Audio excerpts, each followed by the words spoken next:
Naging matagumpay ang working visit ni Pangulong Ferdinand Marcos Jr. sa Amerika ayon sa Malacanang. Maraming oportunidad para sa mga Pilipino at pagpapatibay ng ugnayan sa aspeto ng depensa ang naging resulta nito. Yan ang umaarangkadang balita ni Christian Bascones.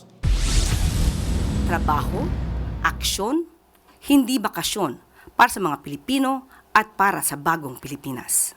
Naging produktibo at makasaysayan ang working visit ni Pangulong Ferdinand R. Marcos Jr. sa Amerika. Ito ang pahayag ni Palace Press Officer at PCO Undersecretary Claire Castro sa pagbabalik sa bansa ng mga delegado ng Pilipinas sa mga mahahalagang pulong sa Estados Unidos.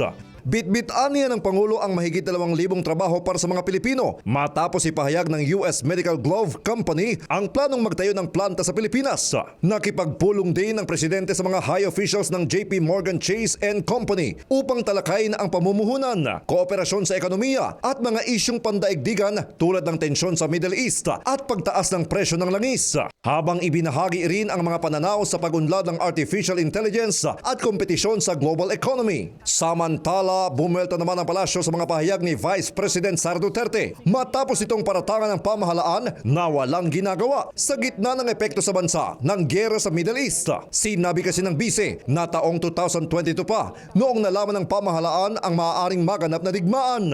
So, kung siya may alam as early as 2022 at hindi man lang niya ito binanggit diretso sa ating mga kababayan, sino ang hindi nagtrabaho?